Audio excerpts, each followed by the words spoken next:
그대여 아무 걱정하지 말아요 라는 제목으로 얘기를 좀 해보겠습니다. 그대가 걱정하지 않아도 되는 7가지 확실한 근거, 합리적 근거, 걱정하지 않아도 되는 7가지 합리적 근거 여기 적어놨습니다. 7가지. 근데 이 합리적 근거 7가지를 꼭 분류를 제가 7가지를 이제 정한 게 7가지밖에 없어서가 아니라 이 용지 안에 들어갈 만한 사이즈로 적다 보니까 한 7가지를 했는데, 사실은 100가지를 적으라고 해도 적을 수 있고 700가지를 적으라고 해도 적을 수 있을 만큼 그 합리적 근거는 넘쳐나죠. 걱정하고 살지 않아도 되는, 걱정해야 될 필요가 없는 합리적 근거가 지구상에 널렸죠. 수많은 근거들을 다 들이대서 우리가 절대로 걱정하지 않고 절대로 잘못될 일 없다라는 그런 아주 든든한 마음 상태를 가지고 살 수 있음에도 불구하고 우리는 항상 걱정하고 항상 마음 아파하고 항상 지나간 일 때문에 마음 졸여하고 마음 아파하면서 늘 마음에 큰 바위 덩어리 하나를 올리고 사는 것 같은 답답함 속에서 살고 있죠. 그래서 오늘은 이 그대여 아무 걱정하지 말아요 노래 가사에도 쭉 나와 있듯이 아무 걱정을 하지 않아도 되는 그런 7가지 합리적 근거를 우리가 잘 마음속에 새기면서 지금 나를 짓누르고 있고 억누르고 있는 답답한 현실과 또 내 마음속을 굉장히 괴롭히고 있는 지나간 과거의 트라우마, 또 지나간 나의 행동들로 인한 인과로 지금 현재 닥쳐진 이 상황들 때문에 힘들어하고 있을 때 후회스럽고 또 원망스럽고 과거를 되돌리고 싶고 지금 현재를 무르고 싶고 다 이 현실을 부정하고 싶은 그 현실 속에 빠져서 헤어나올 수 없는 수렁 속에 빠졌다라고 느낄 때가 있잖아요. 제가 여러분들께 제 개인적인 경험을 얘기 드리고 또 제 슬픔을 얘기하고 제 아픔을 얘기해서 여러분들과 같이 침울해 보자라고 작정하고 그렇게 덤비다가 덤빌 수도 있겠지만 저 역시도 여러분들과 똑같이 상처 입은 치유자, 과부의 마음은 호레비가 알고 호레비의 마음은 과부가 알고, 아파 본 사람만이 아픈 사람의 그 환부에 대한 통증을 공감할 수 있다. 이론적으로 아는 것과 실제로 자기가 아파 본 것은 다르죠. 그래서 그 진동, 그 아픔의 통증, 아픔의 그 진동이 고스란히 공감할 수 있는 상태이기 때문에 여러분들께 제가 그대여 아무 걱정하지 말아요 라는 주제로 얘기를 할 때는 니까짓게 뭘 안다고 그래, 니까짓게 내 아픔을 어떻게 알며 니까짓게 내 지나간 과거의 그 쓰라린 그 트라우마들을 어떻게 알 수 있으며 그런 게 치유될 수 있다고 어디 그렇게 건방지게 또 감히 그런 얘기를 하느냐라고 이렇게 무시하실 수도 있겠지만 여러분들을 사랑하는 마음에서 저 역시 여러분들과 똑같은 그런 엄청난 태풍과 해오리 바람 속에서 끝도 할 수 없는 나락 속에 빠져가면서 앞날을 측정할 수 없는 절망과 공포와 두려움들이 엄습할 때 제가 그 상황 속에서 그것을 딛고 일어날 수 있는 그런 어떤 계기가 됐고 근거가 될 만한 그런 팁이라 그럴까요? 그래서 제가 앞서 가보니 또는 제가 또 경험해보니 또는 여러분들과 함께 이런 부분들을 공감하고 나누다 보면 제가 겪은 경험과 여러분들께 나눠드릴 수 있는 지혜, 또 이런 뭐라 그럴까, 해법이라 그럴까, 이런 것들을 또 포함해서 여러분들 스스로도 또 공명이 일어나고 하다 보면 많은 아픔을 가진 사람들이 치유될 수 있지 않을까 하는 일말의 기대를 하면서 상처 입은 치유자의 그 치유 경험담 여러분들께 같이 공유를 하고 싶습니다. 누구나 다 걱정거리 없이 살아가는 사람은 없죠. 아무도 없죠. 왜냐하면 앞날이라고 하는 우리 앞에 닥쳐지는 그 한치 앞의 세상을 우리가 알 수 없기 때문에 그 공포가 엄습해 오기 시작하면 속수무책이에요. 5분 후에 지구가 멸망할지, 내가 여기 가만 잘 앉아 있는데 갑자기 뭐 비행기가 날아와서 들이박을지, 길거리 잘 걸어가고 있는 차가 와서 들이박을지, 잘 나가고 있던 사업체가 부도가 날지, 뭐 세상이 온통 전염병이 창궐해서 내 잘 나가던 사업체가 다 그냥 문을 닫게 될지, 한치 앞의 세상을 어떻게 우리가 예측할 수 있겠어요? 그런데 그런 세상이 닥쳐버리면, 예상치 못했던 일들이 닥쳐버리면 암담하기 이를 데가 없죠. 그러니까 예측이 안 되니까 참담해지고 내 예상을 벗어난 경로로 훅 가버렸기 때문에 그때부터는 대책이 안 설 때는 불안해지죠. 그래서 불안해질 때는 염려가 오고 걱정이 되기 시작하면서 앞날에 대한 불안감이 가장 큰 공포로 다가올 수 있어요. 예측이 안 될 때 그렇습니다. 예측이 안 된다라고 할 때. 왜냐하면 우리의 뇌의 알고리즘은 다 예측 가능한 어떤 그 우리의 그 알고리즘 자체가 돌아갈 때 시퀀스 단위로 탁탁 그렇게 돌아가게 돼 있는데, 이 시퀀스 단위로 뇌가 돌아간다는 말은 무슨 말이냐면 예측 가능한 순서대로 흘러가고 있는 걸 우리가 알고 있기 때문에 그런 거죠. 모든 게 다 예측 가능하다. 그래서 항상 우리의 뇌는 뻔한 예측대로 다 돌아가고 있기 때문에 불안하지 않는 거예요. 당연히 내일 되면 해가 뜬다 이거죠. 이 시퀀스가 너무나도 정교하게 딱딱 맞아 떨어져가는 그런 그 순서대로 돌아간다. 그래서 이런 일이 있으면 당연히 이런 결과가 올 거라는 걸 알기 때문에 뭔가 실수를 했어도, 뭔가 잘못을 저지르거나 뭔가 어떤 일이 일어났어도 거기에 따른 예측된 수순대로 뭔가 인과가 돌아올 때는 또 당연히 또 그래 하고 받아들이죠. 왜? 예측 가능한 범위 안에서 인과가 나온 거기 때문에 그때는 사실 걱정이라고 안 해요. 다가오는 그런 그 인과에 대해서는 예측 가능할 때는 우리가 대응할 수 있어요.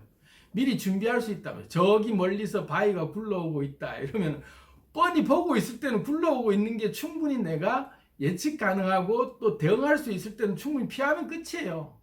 근데 예측하지 못할 때 오는 그 순서가 뒤바뀐 상태로 갑자기 훅 들어올 때 내가 예측하지 못했던 시차, 그 안에서는 대책이 없어지죠. 그렇기 때문에 우리가 불안해지고 걱정이 되는 게 근원적으로는 이 시퀀스, 이 순서가 바뀌었기 때문에 그렇다.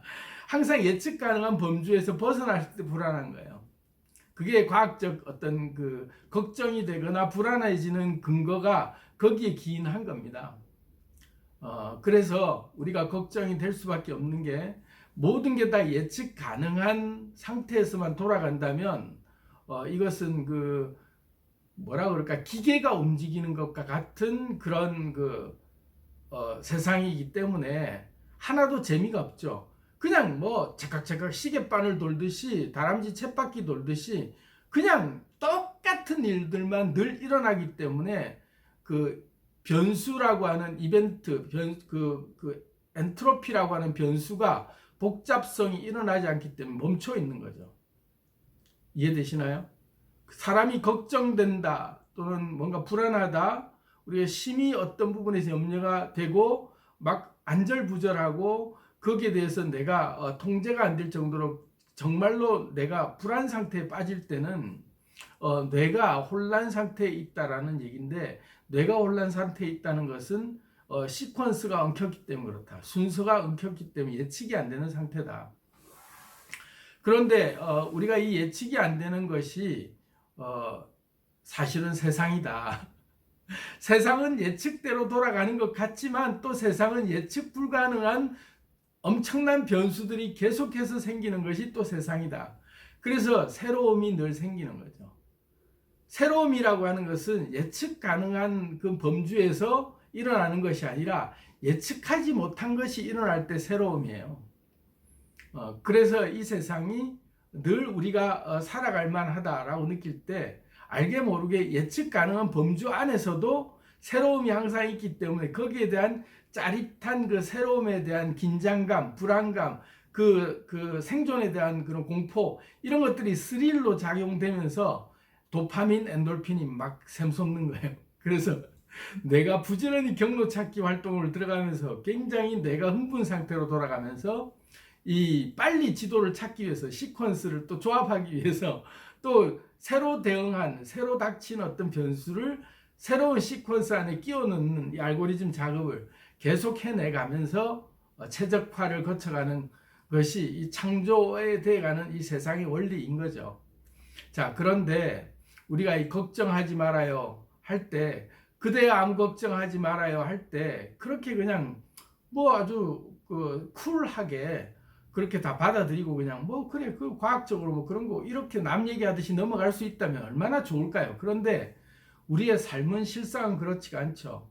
막상 아무리 예측 가능한 일이라도 닥치면 내가 흥분되게 돼 있고, 뻔히 예상된 일임에도 불구하고 딱 그 에너지가 닥칠 때는 수도 없이 떨림이 오고 그 강한 에너지들에 반응할 수밖에 없는 거예요. 그냥 어떤 에너지든 간에 내 전체 진동수라고 하는 나의 인계융합 진동이 바뀌게 될 만한 에너지가 와서 내 에너지가 바뀔 때는 전체 비행기 기체가 흔들리듯이 내 온몸이 요동치게 돼 있어요. 이 에너지에 격렬하게 반응하는 거죠. 그래서 걱정이 찾아오고 염려가 찾아오고 불안하고 막 그 잠도 이룰 수 없는 그런 불면증에 빠질 정도로 내가 막 굉장히 심한 우울증이 찾아온다거나 이런 현상이 올 때는 내 육체가 임계융합 진동을 벗어나는 다른 진동수로 바뀌려고 하는 과도기적인 상태에서 격렬한 아주 강력한 에너지가 나에게 오고 있구나. 그렇게 받아들이시면 돼요.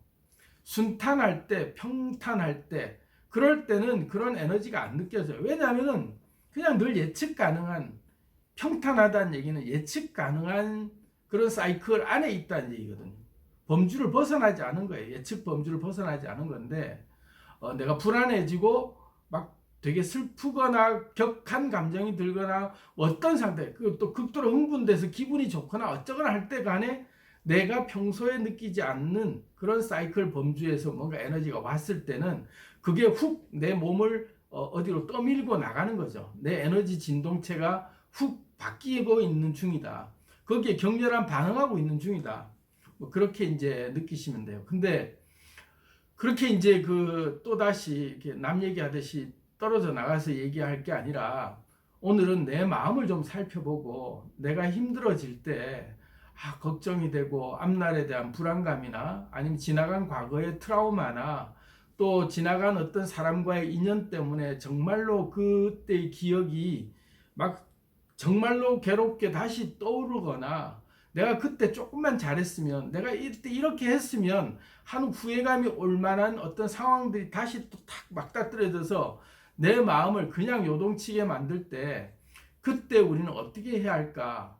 그냥 잠시의 추억으로 그래 그런 게 있었지 하고 그냥 이렇게 또 잔잔해지도록 내버려 둘 수 있을 정도로 왔다가 갈 것 같은 모르는데 그게 너무나도 요동을 심하게 나를 흔들어대면서 잠도 못 이루게 만들고 너무나도 마음을 아프게 만들고 후회스럽게 만들고 그것으로 인해서 현재의 생활이 리듬이 다 깨질 정도까지 되도록 만들고 있다면 그때 어떻게 해야 되겠냐 이거죠. 그때 너무 힘들다. 너무 힘들 때 이 에너지를 도대체 내가 감당이 안 된다 싶을 정도로 힘든 내 상황에 빠졌을 때 그때 어찌하면 좋을까? 그대야 아무 걱정하지 말아요 라고 이렇게 써놓긴 했지만 진짜 내가 해결을 해낼 수 있는 그렇게 막 이성적으로 생각하고 막 이게 아니라 본능적으로 내 뇌가 신호를 탁 받고 아예 딱 거기에 내가 빨리 적응할 수 있는 그런 합리적 근거, 걱정하지 않아도 되는 또는 걱정거리가 왔을 때 내가 여기서 벗어날 수 있는 방법, 그런 것이 무엇이 있을까 했을 때 이 7가지를 제가 적어 놓은 겁니다. 오늘 이제 이걸 가지고 우리가 진짜 아플 때 정말로 벗어나오기 힘든 고통 속에 내가 휘말려 버렸구나, 내가 푹 빠져 버렸구나, 알 수 없는, 그러니까 이 육체적 그런 때도 있죠. 갱년기가 찾아왔다라고 할 때는 육체적 어떤 그 리듬이 해체되기 시작할 때 에너지가 더 이상 응집력을 보이지 못하고 사이클이 자연 속으로 내 모든 에너지가 흩어지려고 하는 그래서 깨진 유리창 법칙처럼 내 융합 진동이 서서히 꽉 조이고 있던 내 에너지의 그 결합력이 느슨해지고 떨어져 나가기 시작할 때 한순간 하나라도 탁 떨어져 나가면 깨진 유리창 법칙처럼 하염없이 무너지기 시작하거든요. 내 육체도 무너지고 내 정신도 무너지고 내 삶의 사이클이 다 무너져 버릴 정도로 무기력도 찾아오고 굉장히 허탈해질 수 있고 후회 막급한 삶을 다시 되돌리면서 아, 난 잘못 살았구나 이러면서 그냥 어디서부터 꼬였는지 모르겠다. 인생은 탱고와 같다 그러더니 이 스텝이 어디서부터 엉켰는지 모르겠다. 그냥 엉킨 대로 춤을 추면 되는 게 탱고라고 하는데 너무 엉켜버려서 이 내가 도저히 수습할 방법이 없을 정도로 망쳐버렸다 춤을. 그런 순간이 들 정도로 깨진 유리창이 하나가 깨진 게 아니라 방치해서 서서히 다 깨져 나가버리고 있다라고 느껴질 정도로 속수무책으로 손을 못 쓰겠다. 이제 내 인생이 이제 완전히 다 허물어지고 있구나라고 느낄 때 그때 걱정이 확 닥쳐오죠. 자기에 대한 환멸, 자기에 대한 그런 굉장히 비애감이나 자기를 이렇게 나무라기 시작하는 자학까지도 오면서 걷잡을 수 없을 정도로 자신감을 잃을 수 있어요. 걱정에 휩싸이다 보면 그런 거죠. 자, 그럴 때 여러분 우리 함께 노래합시다.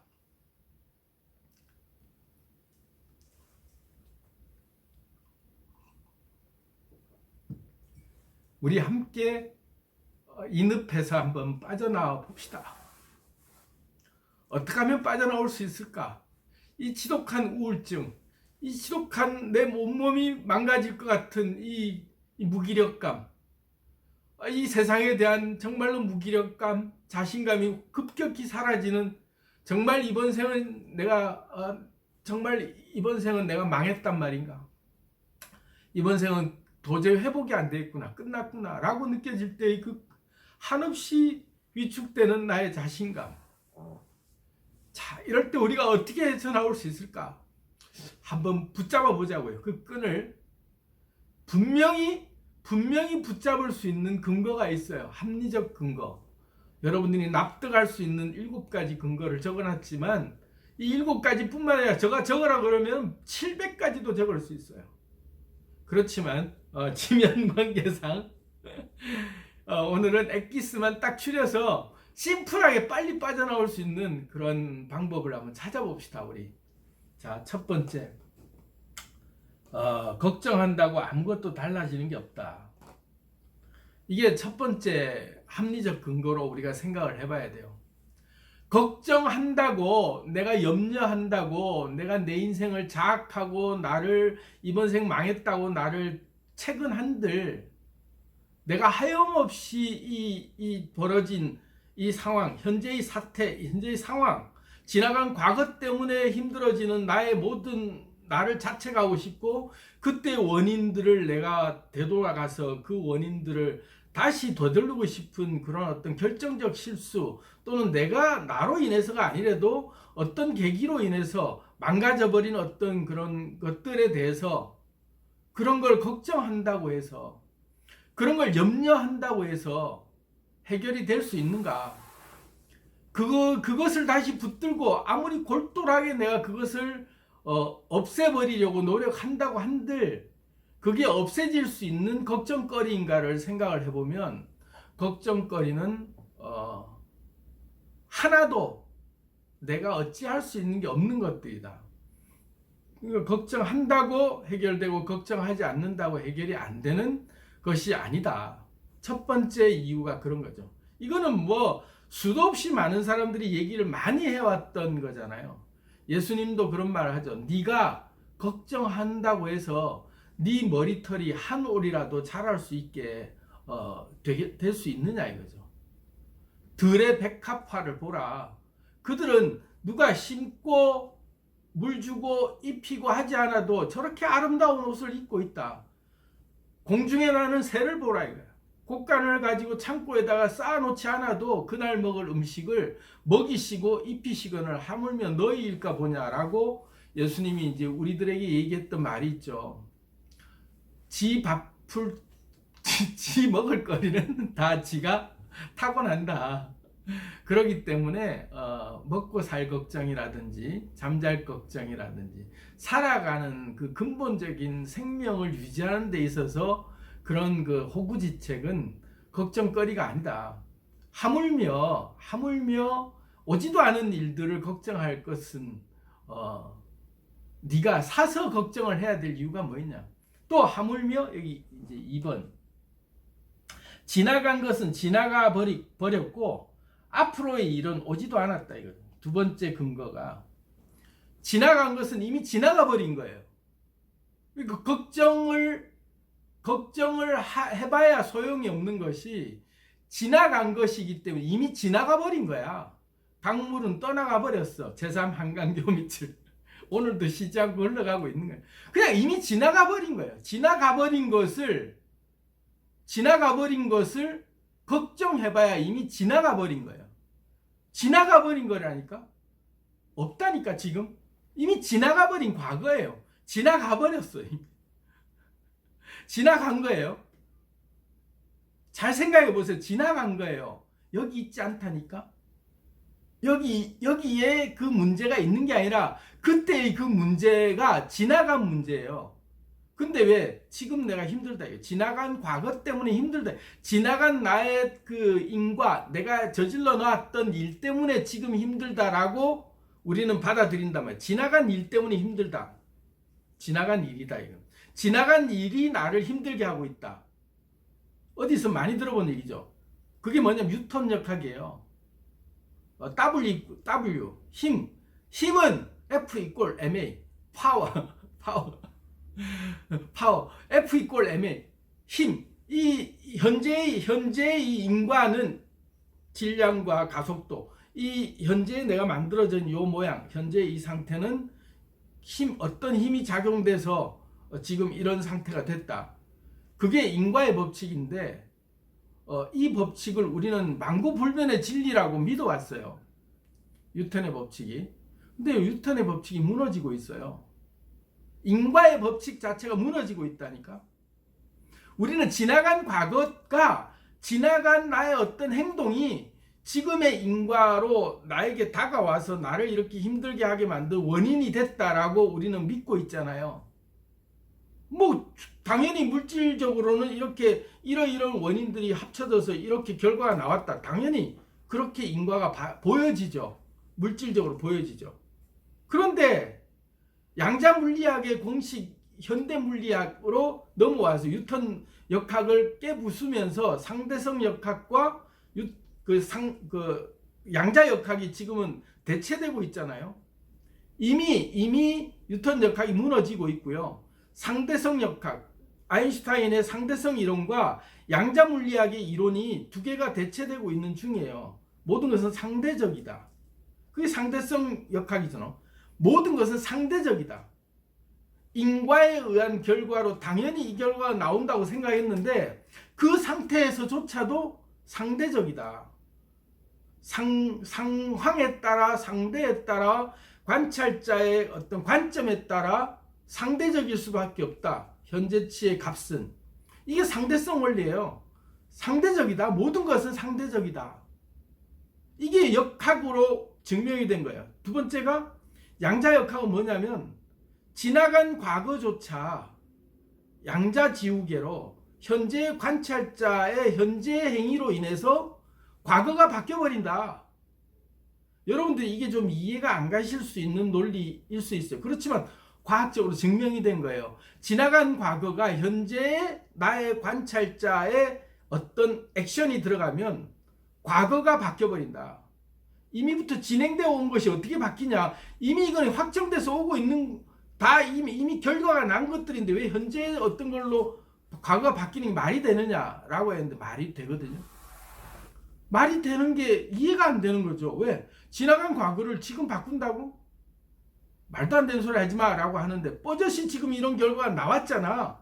진화론적으로나 뭐 어쨌든 과학적으로 우리가 얘기할 때 물리 법칙으로 인하면 이렇게 해서 지금 이 과정을 거쳐서 이렇게 만들어져 온 결과물이 있잖아 라고 딱 얘기를 하죠. 그래서 이것은 지나간 과거에서 이렇게 해왔기 때문에 현재 이런 게 있는 거야. 당연히. 자, 그런데 여기에 플러스 되는 현대 역학 두 가지로 딱 나오면 상대적이야? 또는 현재의 행위로 과거의 모든 인과를 다 바꿔버릴 수 있어. 이 두 가지가 딱 들어가면요. 아, 이 모든 물질계의 모든 그 현재라고 얘기하는 지금의 모든 상황들은 내가 개입을 어떻게 하느냐에 따라서 과거의 모든 인과들이 다 바뀌어버리는구나. 그걸 우리가 알고 나면 자유로울 수 있어요. 자, 지나간 과거에 내가 저지른 실수가 있다고 쳐요. 용서받지 못할 죄를 지었다 쳐요. 또는 내가 정말로 깨져버린 그릇처럼 붙여버릴 수 없는 관계로 깨져서 도저히 회복되지 못하는 관계로 사람이 다 내 곁을 떠나갔다고 쳐요. 또 사업이 다 망해버렸고 재산은 다 탕진했고 정말로 내 지금 현재 나는 빈털터리 상태로 노숙자가 돼 있거나 노숙자가 되기 직전처럼 알거지가 됐다. 그래서 아무도 내 곁에 없고 다 떠나가 버렸다. 나는 지금 한 끼 밥 먹는 돈도 없을 정도로 완전히 다 빈털터리다. 그게 현실이다. 그래서 지나간 과거가 나를 이렇게 만들었기 때문에 지나간 과거의 영향을 안 받을 수가 없지 않느냐라고 논리를 주장하실 수 있어요.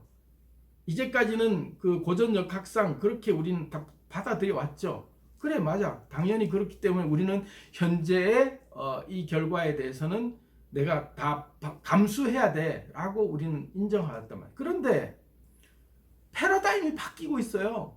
현재 내가 마음을 어떻게 막느냐에 따라서 이 현실이 180도 바뀌어버리는 상황으로 완전히 양자도약하고 바뀌어버리는 결과를 만들 수 있다. 과거의 인과가 잘못된 인과로 이런 인과로 인해서 내가 잘못됐다라는 결과값이 나오는 게 아니라 과거의 이런 인과가 지금 현재 이 결과값이 결코 잘못된 게 아니라 전화이복, 만사지복, 세옹지마 같이 현재의 결과의 이 값은 과거에 인한 인과로 인해서 이게 어쩔 수 없이 이건 내가 당해야 되는 게 아니라 지금 현재 내 마음 상태, 내 관찰자의 개입의 어떤 행위로 인해서 현재가 중요하고 현재에 어떤 개입을 했느냐에 따라서 과거의 값들이 완전히 바뀌어버려요. 그래서 그때 이러려고 이런 게 왔구나. 야, 큰일 날 뻔했다. 내가 만약에 그때 그랬으면 지금 내가 이런 결과가 있었겠냐라고 끔찍하게 생각되는 결과들이 확 바뀌죠. 왜? 기차를 놓쳤어. 그날 갑자기 설사가 나갖고 출근을 못했어. 그런데 우리 빌딩에 불이 나버렸어. 그래서 아침에 갑자기 내가 정상적인 근무 시간이라면 거기 가서 있어야 되는 불 나서 내 동료들은 아주 비참한 사고를 당해서 멀쩡하게 있다가 몇 분 전에도 통화했는데 갑자기 불이 나서 죽어버렸어. 근데 나는 그때 마침 설사가 나거나 복통이 와가지고 지금 나는 너무 불안해 죽겠어요. 나는 너무 힘들어요. 나는 인과가 어제 뭐 잘못 먹은 것 때문에 인과가 이렇게 해서 나는 지금 감에 연락이 깨지게 생겼어요. 하고 내 현실을 비참하게 생각했는데 지나고 보니 현재의 결과가 완전히 바뀌는 결과죠. 안 그랬다면 나 죽었어.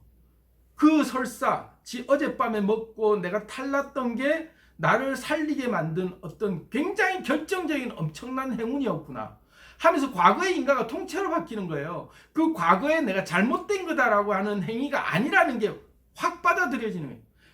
180도 다른 해석을 하는 거예요. 지금 현재의 인과, 지금 현재의 결과값으로 지금 현재 개입된 어떤 행위로 인해서 과거가 확 바뀌어버려요. 과거의 해석이 바뀔 뿐 아니라 과거의 모든 인과가 완전히 다른 인과로 나한테 온다니까.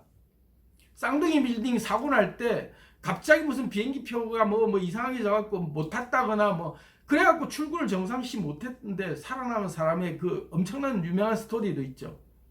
평소에 늘 그 시간이면 항상 그 빌딩 안에 일하고 있어야 되는데 그 자리에 없었기 때문에 살아난 거예요. 근데 그 쌍둥이 빌딩 비행기가 와서 때려봐 죽을 줄 어떻게 알았겠어. 인생이 몰라요. 고속도로를 가는데 내가 그 한 발 차이로 나만 싱크홀이 빠져갖고 죽을 줄 어떻게 알았겠냐고. 그 한 앞 신호도 내가 하나만 내가 건너뛰고 그 앞 신호 하나만 빨리 내가 왔어도 나는 그 싱크홀에 안 빠졌어요.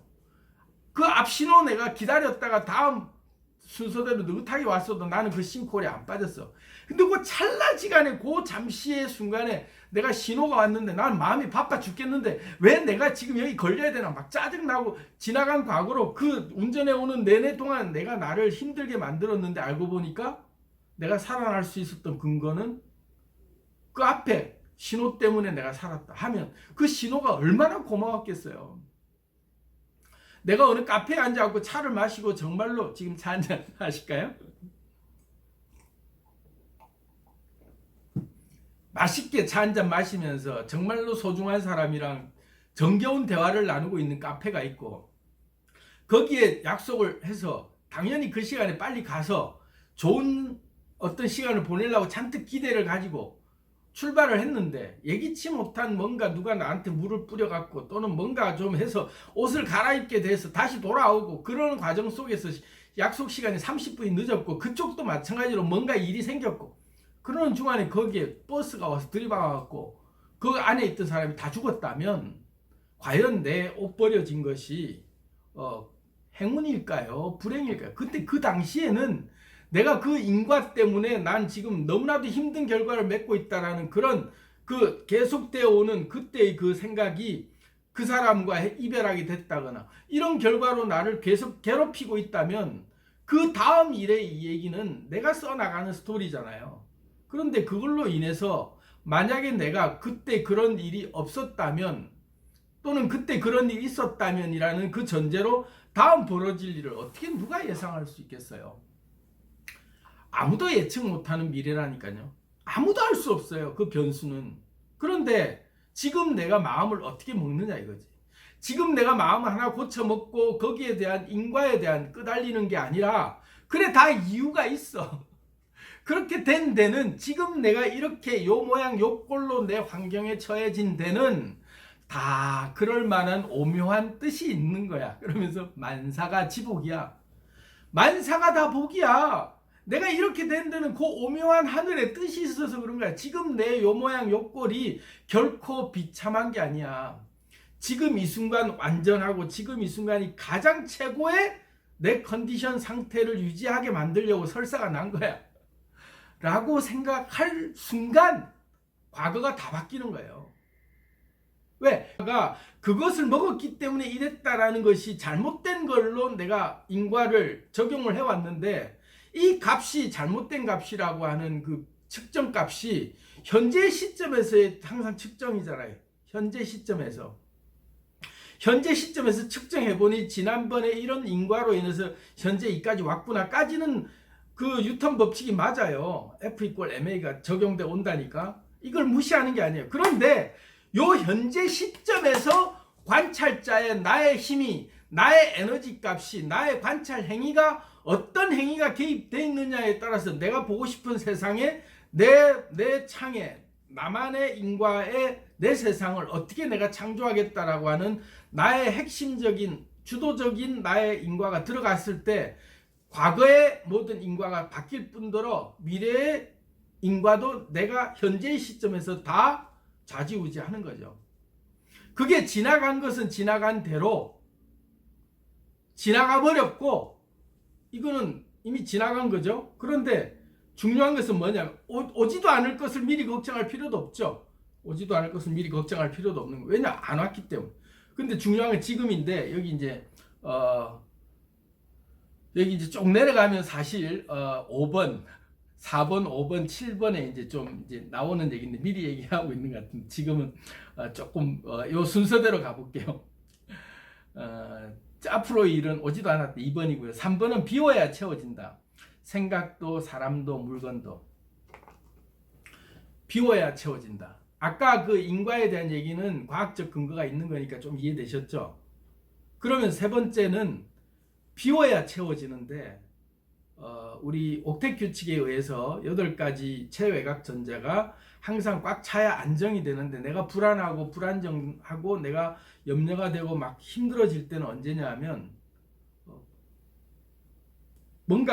뭔가가 부족한 거죠. 뭔가 부족한 거예요. 만족해 있을 때는 이것이 만족한 상태이기 때문에 꽉 차 있기 때문에 부족함을 못 느껴요. 우리 근본적인 우리 에너지가 그래요. 체외곽전자. 내 현재 상태에서 8가지 필수적인 요소들이 꽉 차 있으면 절대로 내가 불안감도 못 느끼고 어떤 상황에서도 내가 평안함을 느껴요. 그런데 내가 불안정하게 느껴지고 내가 되게 막 걱정이 되고 힘들어지고 내 마음이 아파지고 막 할 때는 뭔가 비어 있거든요. 비어 있어요. 빈자리가 있다니까. 그런데 우리는 그 빈자리가 그 사람이 빈자리라고 얘기하잖아. 그 사람이 빈자리, 그때의 그 돈, 그때의 그 직장, 그때의 그 상황, 이런 것들이 내게 떠나가 버렸고 내게서 이제 완전히 이 자리는 박탈당한 자리다. 그래서 내가 잃어버린 거다. 나의 것, 내 것이었는데 잃어버린 것이다. 그래서 나는 이게 비었기 때문에 나 이걸 채워야 돼. 라고 우리는 착각하고 있단 말이에요. 그런데 엄격히 따지면요, 걔들은 떠나가고 없는 거죠. 이미 잃어버린 거예요. 내가 잃어버린 거죠. 다 떠나간 거예요. 내게 없는 거죠. 없으니까 우리가 막 없다라고 했잖아요. 없는 건데 피우지 못한 거야, 우리가. 무슨 얘기냐면 이 체외곽전자 내 요소가 8개를 더 채워야, 뭐든 채우면 안정이 되게 돼 있는데 이거를 채울 자리를 안 주고 비어 있는데도 불구하고 허상으로 막고 있는 거예요. 찼다고. 그래서 에너지가 들어오는 걸 막고 있는 거예요. 이해되시나요? 실상은 비어 있는데, 내 그 자리가 비어 있는데 내 옆에 채워야 될 게 있는데도 불구하고 나는 이 자리에 다른 걸 못 집어넣고 있는 거예요. 못 채워넣고 있다고. 이해되시나요? 채워넣으면 안정이 되는데 못 채워넣고 있다고. 떠나간 사람, 망한 사업, 내가 잃어버린 돈, 지위, 모든 관계, 이 모든 것들을 내가 이미 없는 거라니까. 다 떠나간 거야. 비어 있는 거예요. 그 단자가 그 자리들이 다 비어 있는 자리들이에요. 2개든 1개든 8, 7개든 뭐든 간에 비어 있는 자리야. 비어 있는 자리에 채워 넣어야 안정이 되는데 우리는 못 채워 넣고 있는 거예요. 못 채워 넣고 있다고. 그 자리를 그걸로 대신하려고 하는 거야. 잃어버린 그게 와야만 차는 거다라고 착각하고 있다니까. 근데 걔는 이미 흘러간 거야. 지나간 거라고. 없다고. 지금 걔는 존재하지 않는 허상이에요. 가버린 애라니까. 없다니까. 근데 이게 아니면 안 맞다고 맨날 우리는 막고 있다니까. 에너지가 오는 걸 막고 있어요. 다른 걸로 채울 수 있는 것들이 수도 없이 오는데도 우린 그걸 다 틀어막고 똑같은 거 요거 아니면 안 돼 하고, 지나간 이파리, 떨어진 그 이파리가 다시 돌아와서 역으로 필름 되돌려서 그 이파리가 다시 싹이 나서 돌아오는 그 똑같은 이파리 아니면 나는 안 받아들일 거야 하고 나무가 딱 굳어 있는 것 같다니까. 나무가 이파리가 가을에 떨어져서 이별을 했는데 봄이 되면 새싹이 나오는 걸 나무는 뭐라고 생각하냐면 그 자리에 늘 잎이 난다라고 인식하지, 그때 지나간 그 이파리 아니면 나는 의미가 없어. 얘랑 너무나 살아있기 때문에 얘가 떨어져 나간 상태에서는 나는 죽은 상태. 그 이파리가 다시 오지 않는다면 나는 어떤 이파리도 피우지 않을 거야 라고 고집 피우는 것 같다니까. 근데 그 자리는 항상 다른 이파리가 피어나게 돼 있는데 나무의 입장에서는 누가 봐도 늘 그 자리에는 이파리가 핀다예요. 늘 채워지는 자리죠. 이해되시나요? 내 주변에 내가 비어있고 내가 힘들고 나는 다 잃었다라고 생각하는 모든 것들이 그거 아니면 안 된다라고 하는 그 딱 유일하게 하나밖에 없던 것들은 떨어져 나가면 다른 것들이 항상 채워지는 파도 같은 것들인데, 나뭇잎 같은 것들인데 얘가 떨어져 나갔다고 걔가 다시 안 오면 안 된다고 고유난바 붙인 그 에너지 하나만 찾고 있다니까. 근데 그 에너지 절대로 없는 에너지예요. 이미 지나갔다니까. 가고 없는 에너지야. 걔는 허상이라니까. 근데 똑같이 생긴 다른 에너지가, 남바가 다른데 똑같은, 정말로 나한테 꼭 맞는 다른 에너지가 다시 그 자리에 여지없이 다시 생성되는, 그게 자연의 원리예요. 사이클. 순환 원리라니까. 돌아간다니까. 똑같은 애가 다시 와요.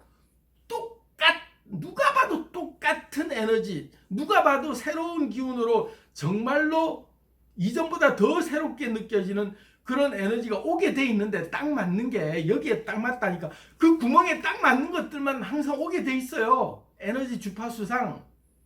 근데 우리는 떨어져 나간 것이 안 오면 난 다 잃었다고 생각하는 착각에 빠져 있기 때문에 그게 안 오면 없다고 생각하는 거야. 그래서 늘 상실감이 있는 거야.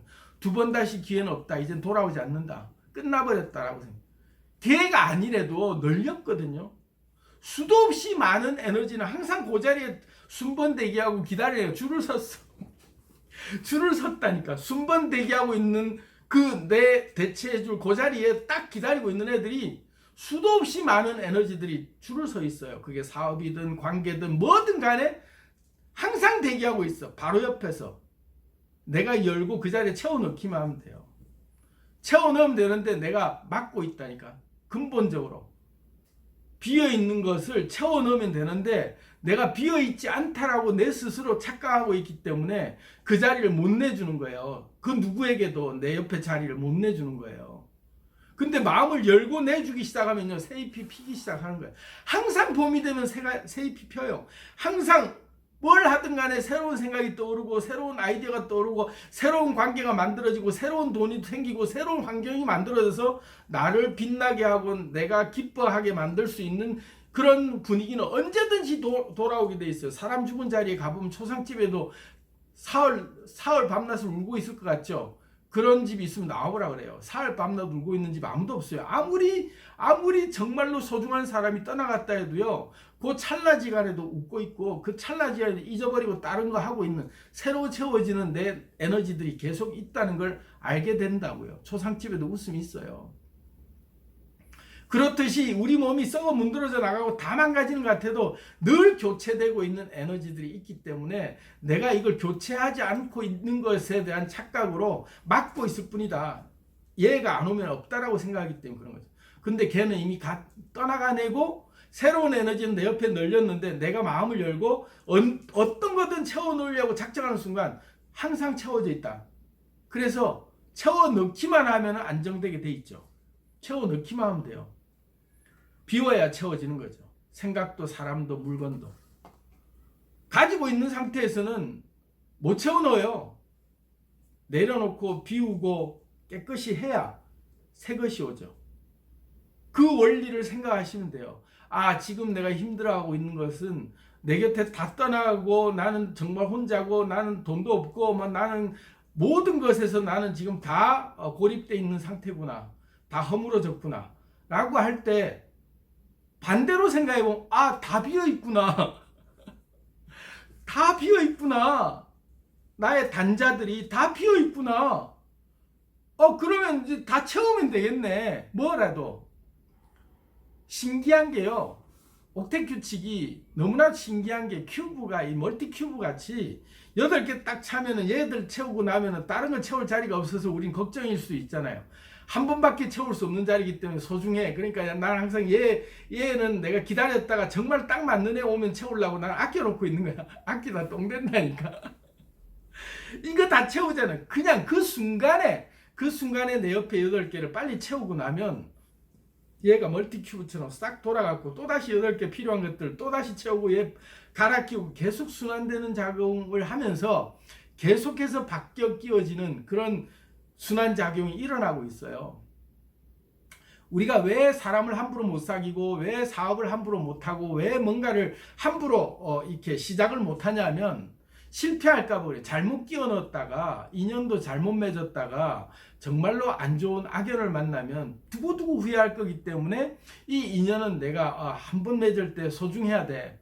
신중해야 돼. 이 사업도 한 번 할 때 신중하게 해야 돼. 하는 것 때문에 우리가 막 재죠.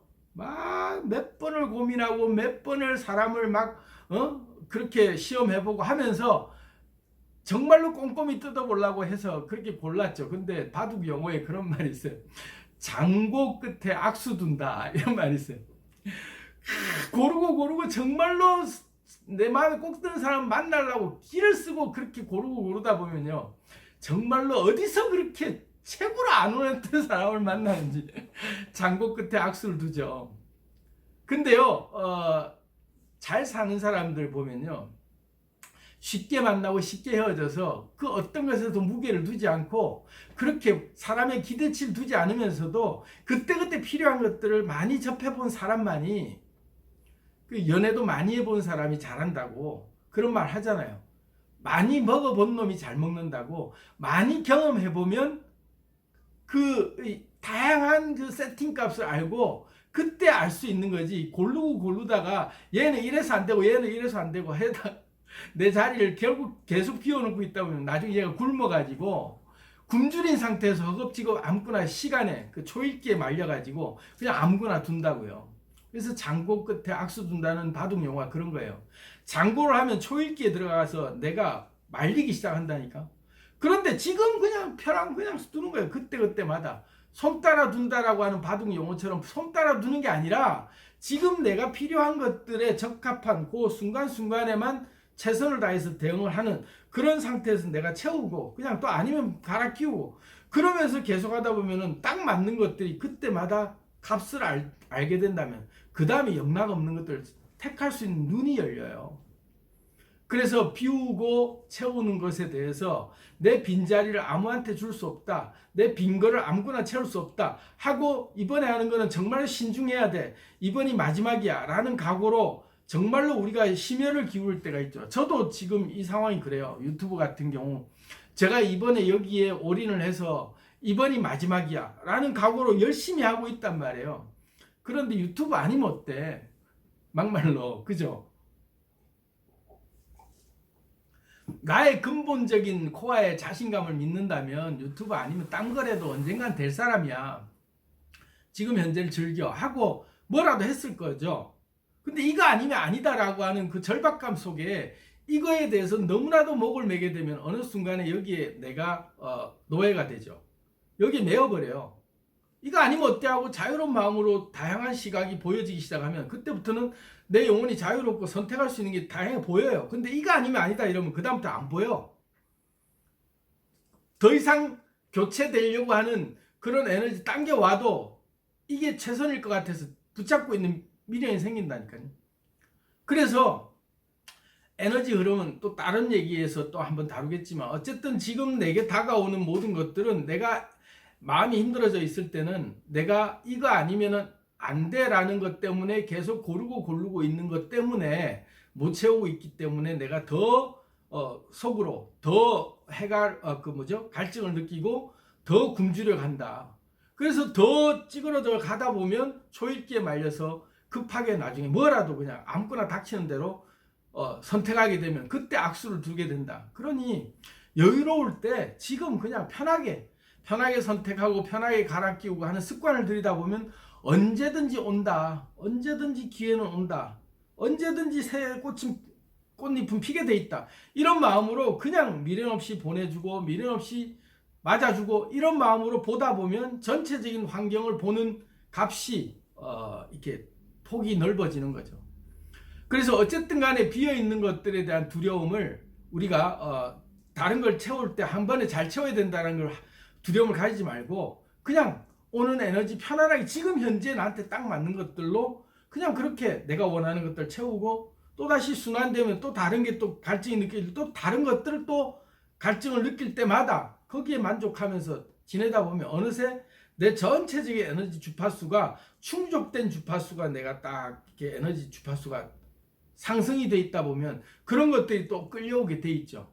그래서 이제 아까 얘기했던 세 번째 비워야 채워진다. 이 원리에 대해서 여러분들 한번 잘 생각해 보시면 네 번째는 새술은 새 부대에 담는 법이다. 바꿔라. 새술은 새 부대에 담죠. 뭐든지 에너지가 고갈되거나 막 할 때 내가 지금 현재 걱정이 되고 염려가 되고 내가 아주 그러기 상태로 빠졌다라고 할 때는 보면 내 외곽 전자에 내 충족 요건들이 결핍되어 있는 거잖아요. 그러면 그것은 예전 것들로 채워지는 것이 아니라 새로운 것들로 채워야 된다라는 생각을 해야 돼요. 삼성이 다 바꿔라 라고 했잖아요. 다 바꿔라. 그래서 제2의 도약을 했던 계기가 그 바꿔라 때문에 그랬다라고 하는데 그게 에너지를 바꾸는 원리가 그래요. 우리가 대운이 왔을 때 제가 대운이 오는 9가지 징조를 많은 분들이 좋아하셨는데 대운이 왔을 때 이 9가지 징조가 알고 보면 다 나쁜 징조예요. 그죠? 근데 일생에 한 번 올까 말까 하는 엄청난 환란에 가까운 그런 어려운 상황들이란 말이에요. 그런데 그게 다 이 꼴되게 연결되는 점이 뭐냐면 다 바꿔라요. 다 바뀌어요. 치환돼 있다니까. 기존의 내 사이클에서 바뀌어 있는 걸 알 수 있어요. 환경도 바뀌고 사람도 바뀌고 나의 모든 직업이나 모든 나의 생활해왔던 집이든 뭐든 모든 관계들이 다 바뀌어 있어요. 바뀐 거예요. 그게 무슨 말이냐면 내 진동수가 바뀐 상태이기 때문에 대운이 온다는 것은 진동이 바뀐다는 얘기잖아요. 그 바뀔 때 그래서 바뀐 거기 때문에 그 떠나간 것들, 내가 지금 힘들어진 것들은 다 바뀌어서 힘든 건데 이 바뀌어서 힘든 것에 대해서 이게 부정적으로 대할 게 아니구나. 긍정적으로 생각해야 될 거구나. 그래서 바뀌었구나. 라고 받아들이면 아주 마음이 편하네요. 내가 바뀐 이유가 내 에너지 진동수가 바뀌고 내 근본적으로 라이프 스타일의 패턴이 바뀌기 위해서 전체가 이렇게 바뀌어버렸구나. 근데 이것은 결코 나쁜 게 아니다. 긍정적으로 생각하게 된다고 해. 9가지 그 징조 중에 그렇게 있죠. 그 징조가 와서 내가 생각이 긍정적으로 바뀌고 습관도 새로운 습관이 들고 이러면 바뀌고 있는 게 좋은 거구나 하고 받아들이면 되는 거예요. 바꿔라. 세술은 세부대에 담는 법이다. 그래서 염려하고 걱정할 때 내 에너지가 고갈될 때 바꿔야 된다 하고 딱 생각이 들면 그 바꾸는 걸 의도적으로 바꾸든 아니면은 내가 어쩔 수 없이 바뀐 상황에서 내가 힘들어하고 있다면 잘 된 거구나 하고 의식 전환을 할 필요가 있죠. 생각을 바꿔야 된다. 그 다음에 5번째, 새하늘과 새 땅은 내가 창조하는 것이다. 성경에 아주 유명한 구절이 있고 제가 좋아하는 구절인데요. 보라, 내가 새하늘과 새 땅을 만들, 그 새하늘과 새 땅을 창조한다라고 할 때 하나님이 새하늘과 새 땅을 창조해서 이전 것들은 다시 기억나지 않고 네 마음에 생각나지 않게 하겠다 라고 하는 구절이 있는데, 이게 하나님이 뭔가 새하늘과 새 땅을 만들어 놓고 우리한테 휴거해서 들어올 이게 아니고요. 이 하나님이라는 존재, 신이라고 하는 존재가 나라고 했을 때 내가 나에게 환경을 바꿀 때의 그 근본 세팅 값은 이거예요. 새하늘과 새 땅의 새 세팅 값을 내가 창조하는 거예요. 내가 어떻게 보기로 결정하고 내가 어떤 환경을 내가 만들기로 작정하느냐에 따라서 새하늘과 새 땅이 따로 열리는 거예요. 내 삶의 근본적인 환경이 내 의도하에 새하늘과 새 땅을 내가 만드는 거죠. 요건 조금 다음 과정이 또 있기 때문에 요것만 일단 얘기하고 넘어갈게요. 그 다음에는 신상을 누려야 된다. 신상, 새로운 상품. 지금이야 그게. 신상이라고 하는 게 새로운 게 좋은 거잖아요. 새술은 새부대에 담는다라고 할 때처럼 우리에게 지금이라고 하는 이 단어, 지금이라고 하는 이 개념은 항상 신상이에요. 따끈따끈한 새로운 거죠. 늘 새로운 거예요. 새로움이 신상이고 새로움은 지금이죠. 그래서 이 지금을 대하는 태도를 신상으로 우리는 받아들일 줄 알아야 돼요. 신상이다. 새로운 게 왔다. 늘 새롭잖아요. 늘 새로운 게 우리한테 와요. 늘 새로운 에너지가 오는데 이 늘 새로움이 우리한테 올 때 이 새로움을, 신상을 누리자. 아싸, 이번에도 신상이냐. 새로운 것, 새 것. 늘 새 것이다라는 마음으로 새하늘과 새 땅에서 만나는 모든 것들은 다 새 것이다.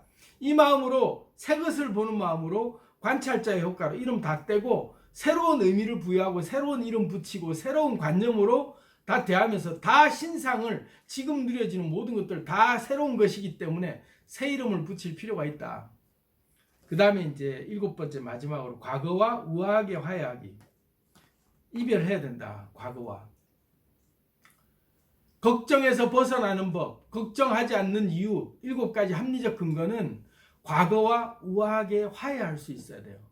과거와 우아하게 화해하는 방법은 이별하는 거죠. 과거와 이별하는 거예요.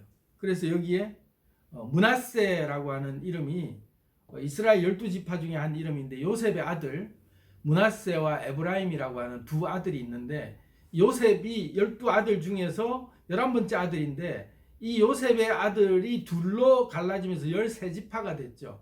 그래서 므낫세 지파, 에브라임 지파를 반지파다, 반쪽짜리 지파다 이렇게 얘기를 하는데, 어쨌든 므낫세라고 하는 이름을 이제 요셉이 짓게 된 계기가 뭐냐면, 요셉이 총리가 되고 애굽 땅에서 이제 대성을 하죠. 그래서 이제 완전히 모든 그 삶의 패턴이 상위 0.1%로 올라서고 모든 게 충족된 상태에서 아들까지 놓게 됐죠. 그래서 이집트의 명문가와 결혼을 해서 아들을 낳고 그 첫 번째 놓은 아들 이름을 므낫세라고 이름을 지었어요. 그 므낫세라는 이름은 잊혀지다 이런 뜻인데 요셉이 므낫세라고 이름을 붙이면서 뭐라고 했냐면 하나님이 내 지나간 과거를 잊게 하셨다 이런 뜻으로 므낫세라는 이름을 지었어요. 이때 요셉의 정신 상태, 이 마음 상태는 어떤 데냐면은 옥대 규칙이 8가지가 채워지다 못해 꽉 다 채워진, 더 이상 이보다 더 좋을 수 없다 하는 만족한 상태로 다 찼을 때요. 최고의 기쁨이 넘쳐 흐를 때 지나간 과거를 다 잊게 만든 거죠. 지나간 과거가 다 잊혀버린 거예요. 잊혀지고 지나간 과거를 우아하게 이별하면서 보내줄 수 있는 마음의 여유가 생긴 거예요. 그 전까지 요셉은 트라우마가 정말로 강력한 트라우마가 있었죠. 자기를 노예로 팔아먹은 형제들에 대한 그 증오심, 복수심 이런 게 불타올랐고 노예로 팔려와서는 그 보디발 장군 집에서 억울하게 그 노예 생활을 하면서 누명을 쓰고 옥에 갇히고 목숨을 보장받지 못하는 하루가 그냥 사형수로서 죽음을 대기하고 있는 그런 절망 상태로 계속 지냈던 그런 과거들. 그래서 내가 왜 이렇게 고생하는가에 대한 그 트라우마가 자기를 계속 따라다닐 수밖에 없었지만 요셉이 그걸 늘 초긍정 자세로 살아오면서 그렇게 하루하루를 최선을 다해서 사는 삶을 살았지만 결국 요셉 속에 쓴뿌리 같은 응어리가 항상 있었죠. 그래서 형제들에게 언젠가 복수한다. 나는 언젠가 11별과 해와 달이 나에게 절한다. 이런 환상을 포기하지 않고 끝까지 그 희망을 잃지 않았지만 늘 복수하고 싶은 마음이 있었죠. 그런데 므낫세를 놓고 난 뒤로 완전히 다 놓아주게 된 거예요. 세상을 다 용서할 수 있게 된 거죠. 왜? 지금 이보다 더 행복할 수 없기 때문에, 다 지었기 때문에 더 이상 다른 것들을 붙잡을 그게 없는 거예요. 복수해야 될 이유를 못 느끼는 거예요. 그래서 형제들이 왔을 때 나중에 다 용서해 주죠. 오히려 형제들에게 무슨 해프닝을 벌이고 하긴 했지만 그래도 형제들을 보듬어 안고 울면서 내가 요셉이라고, 당신들이 나를 판 요셉이라고, 그러면서도 끌어안고 붙잡고 울면서 형제들을 다 용서해 주는 그런 화해를 하게 되는데, 지나간 과거와 우아하게 화해하고 용서하고 다 잊어버리죠. 그러면서 다 이별을 하는 거예요. 다 잊어버렸다는 얘기는 이별하는 거예요. 이별. 그냥 보내주는 거예요. 흘러가도록 놔주는 것, 가도록 내버려 두는 것, 지나간 과거를 더 이상 붙들지 않는 거예요. 붙잡지 않고 그냥 흘러가도록 그냥 우아하게 잘 가, 이제는 가도 되겠다 하고, 나 정말로 힘들었어요 라는 말 한마디로 그냥 대변하고 그냥 그래, 그랬지만 오늘날 내가 이 애굽 땅에 이렇게 오게 된 것은 하나님이 나를 미리 보내셨다. 이 가뭄을 준비하라고. 다 신의 뜻이 있었다. 모든 것이 합력해서 선을 이루는 그런 전화위복을 만들기 위해서 나를 미리 보냈을 뿐이다 라고 얘기를 해요. 그게 뭐냐면 지금 이제까지 과거의 모든 고생이 알고 보니, 지금 시점에서 보니 과거가 이런 인과가 지독한 악연으로 나를 힘들게 만들었던 그런 아주 안 좋은 어떤 인과라고 생각했는데, 알고 보니 이 다 전화위복이 될 만한 그런 다 오묘한 어떤 하나의 다 짜맞춰지는 만사지복의 효과였다. 그걸 이제 받아들이면서 우아하게 보내줄 수 있는 거예요. 잘 가, 잘 가. 지나간 나의 그 아픔들이요, 지나간 나의 슬픔이요, 지독한 공포요, 그런 것들이 이제 알고 보니 다 네가 위장하고 왔던 그런 축복이었구나 하고 알고 이별하고 보내주는 거예요. 지나간 나의 삶 속에서 나와 정말로 악연처럼 맺혀 있던, 그래서 내가 누군가를 굉장히 심하게 괴롭혔거나 누군가에게 엄청나게 회복할 수 없는 범죄를 저질렀거나 어떤 뭔가를 했더라도 그 지나간 트라우마들 때문에 내가 힘들어하고 있다가 그걸로 인해서 내 인생을 망치는 것은 그 누구도 그렇게 되기를 원하지 않는다. 이게 하늘의 뜻이에요. 살인자가 아무리 흉악한 범죄를 저질러도 우리는 갱생을 하고 그들이 회개하고 새 삶을 살겠다 할 때는 사회로 환원시켜 줄 수 있는 그런 아량을 가진 게, 인간의 법도 그렇잖아요. 죄값을 치르고는 용서하는 것들이 그 다음에 다 잊어라. 왜? 죄는 미워하되 사람 미워할 수 없다 하는 그 얘기들처럼 그렇게 근본적으로 우리가 알고 있다는 거예요. 그래서 용서받지 못할 그런 죄, 사람, 이 모든 것들에 대해서 우리가 다 용서할 수 없다고 생각하는데 그렇지 않다. 다 지나간 인과들은 알고 보면 다 오묘한 하나의 장치에 의해서 다 복이다 이게. 그런 시각으로 받아들이는 순간 나를 죽였던 그런 살인자들, 내 자식을 죽였던 살인자조차도 품어안고 양자로 끌어안을 수 있는 사랑의 원자탄 같은 그런 손양원 목사님 같은 그런 일도 할 수 있는 거죠. 자기를 두 아들을 죽인 그 살인범을 양자로 끌어안고 그 아들을 결국은 그 양자로 들인 아들이 목사가 되고 또 복음을 위해서 헌신하게 만든 그런 기독교 사회 역사가 있는데 어쨌든 그런 것처럼 자기 자식을 죽인 원수조차도 끌어안을 수 있는 사랑의 어떤 그게 되는 거죠. 시야가 그게 바뀌는 거예요.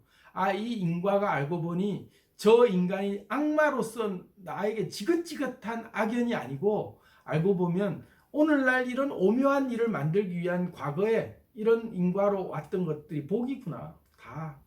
다 복이구나 할 때 원수도 용서할 수 있는 거예요. 원수도 사랑할 수 있는 거예요. 왜? 원수가 이미 원수가 아니기 때문에 예수님이 원수도 사랑하라는 말 속에 그 의미가 담겨 있는 거예요. 그래서 지나간 모든 것들을 다 우아하게 화해할 수 있는 근거는 이별할 수 있을 만한 충분한 근거가 내 속에 있을 때 그런데 그게 뭐냐? 지금 현재에 내가 만족할 때 그런 거예요. 지금 현재의 값에 이 결과는 과거에 그것 때문에 내가 이 결과가 현재 이런 좋은 결과를 내가 맞게 됐구나라고 인과에 대한 근본적인 개념이 바뀔 때 그때 지나간 과거를 우아하게 보내줄 수가 있는 거예요. 우아하게 웃으면서 화해하고 보내줄 수 있는 거예요. 안 그러면요, 내가 용서했다라고 말을 하는 그 순간 아직도 그것이 잘못된 거라는 인식이 있는 거죠. 용서가 아니에요. 다 복이다. 그리고 끌어안고 우아하게 웃으면서 아주 기품 있게 보내주는 거예요. 잘 가. 그래. 지난 날 동안 내가 너 때문에 많이 울었고 힘들었고 아파했지만 또는 이러이러한 인과들 때문에 내가 이런 이 아픔을 겪으면서 이렇게 내가 혹독한 시련을 거치면서 지금의 내가 이렇게 됐지만 알고 보니 지금의 이렇게 만든 모든 것들이 그런 지나간 구비구비마다의 그 비탈길 그리고 정체되어 있는 그런 썩은 물로 고일 것 같은 그 안타까움 속에서 내가 정체되어 있을 것 같은 그 모든 순간순간들이 다 이유가 있었구나. 폭포수처럼 쏟아져 내릴 때거나 벼랑 속으로 떨어져 내릴 때 난 죽는다고 생각할 때 떨어져 내리는 그 폭포수의 경험이나 아니면은 정말로 느릿하게 흐르고 있는 정말로 아주 정체되어 있는 것 같은 느린 그런 물결 속이나 어떤 흐름 속에서도 내가 이게 다 이유가 있었구나 하게 보게 되는 거예요. 천국에 가서 만난 5사람 뭐 이런 책도 있는데 제가 그 책을 읽고 아주 인상 깊게 느꼈던 게 그런 거죠. 자기가 죽게 된 근거, 원인이 됐던 그런 사람들을 다 만나는 거예요. 자기가 누군가를 죽게 나는 생각도 안 했던 사람이 나 때문에 죽은 거야. 나는 내가 누군가를 죽였다는 생각도 못해. 근데 나의 행동이 누군가를 죽게 만들었고 또 누군가 내가 누군가 때문에 죽게 되는 그 모든 원인들이 다 인과가 있는데 알고 보니까 다 모든 것이 합력해서 선을 이루게 되는 결과구나 이게. 그걸 딱 지금 현재 나의 상태에서 만사형통이다. 이게 다 복이다라는 관점이 내가 딱 됐을 때 지나간 모든 과거들을 우아하게 보내줄 수 있는 거예요. 화해할 수 있는 근거가 거기서 생기는 거예요. 근데 지금 내가 불만이고 지금 내가 힘들면요. 절대로 지나간 과거를 우아하게 보내줄 수가 없어요. 응어리가 져 있죠. 언젠간 내가 복수하리라. 언젠간 내가 잘 되면 이것들 두고 보자 하고 그 한 칼 딱 그 인자의 복수는 군자의 복수는 10년도 늦지 않다. 이런 식으로 뭐래죠? 그 속에서 그 와신상담 이러면서 그 이를 갈고 칼을 가는 그런 시기로 절치부심하면서 그 시기를 보낼 수 있죠. 그런데 그건 역시 그 절치부심하고 보내왔던 그 인고의 세월들이 있었기 때문에 또 때로는 내가 지금 이런 결과가 있을 수 있게 됐고 하는 구비구비마다의 그 모든 환경들에서 내가 그런 마음을 가지고 힘들어했던 그 순간조차도 알고 보니까 다 복이었구나 하고 받아들일 수 있는 눈이 열릴 때 전체 우주의 맥이 뚫리듯이 인생 전체의 나의 사이클이 다 한 번에 보이는 거예요. 그때 지금 현재가 복이구나. 지금 현재가 신상이고 지금 현재를 누려야 될 근거가 여기구나. 왜? 지금을 누리는 순간 과거도 바뀌어버리고 미래도 내가 의도한 대로 끌고 갈 수 있다. 이게 지금의 비밀이구나 하고 알게 되는 거죠. 그게 현재를 누리고 걱정하지 말아야 될 7가지 합리적 근거다. 여러분 오늘 얘기가 좀 설득이 좀 되시고 이해가 되시는지 모르겠지만 새로운 꿈을 꾸겠다 말해요 라고 노래 가사처럼 이제는 새로운 꿈을 꾸겠다고 여러분 스스로에게 선언을 하고 새 하늘과 새 땅을 여는 선포를 창조주로서 여러분들이 할 필요가 있어요. 누가 열어주는 게 아니에요. 새 하늘과 새 땅은 누가 돈 많이 벌어와서 나한테 뭘 주기만 하면 또는 뭔가가 잘 풀려서 뭐 누가 대통령이 잘 돼가지고 막 이 나라가 막 번영해지도록 하기만 하면 나는 잘 이거 아니에요. 메시아가 와서 새 하늘과 새 땅을 열어주는 게 아니라 여러분이 이미 창조 내가 새 하늘과 새 땅을 선포하는 거예요. 보라 내가 새 하늘과 새 땅을 열겠다 창조하겠다라고 하는 그 메시지가 그 말이에요. 보라 내가 새 하늘과 새 땅을 열겠다는 거예요. 창조하겠다. 관찰자 시점으로. 지금 이 현재 지금 당장 지금 내 삶에서 새 하늘과 새 땅을 열기로 선언을 하고 내 세상을 선포하는 순간 내 모든 지나간 것들을 우아하게 다 보내주고 빈 것들 채우기 시작하면서 만족할 만한 신상들로 채우고 새술은 새 부대에 담고 그러면서 내 사이클이 바뀌어지기 시작하는 거예요. 여러분 걱정하지 마세요. 그대여 우리 함께 노래합시다. 그대의 아픈 기억들 모두 그대여 지나간 것은 지나간 대로 그런 의미가 있다. 노래를 부르면서 여러분의 세상을 새로운 세상 새 하늘과 새 땅을 열고 지금 내 곁에 있는 것들로 신상으로 채우면서 새로운 의미를 부여하고 새로운 이름을 붙이고 새로운 개념으로 모든 만물을 대하는 게 다 신상으로 새록새록 다 받아들이면서 하나하나 채워나가다 보면 빈 것이 없이 꽉 찰 때 그때부터 어떤 거든 차기 시작하면 만족하기 시작하고 안정화되면서 사이클이 바뀌기 시작한다. 그제서야 비로소 므낫세라고 하는 이름을 우리가 부를 수 있다.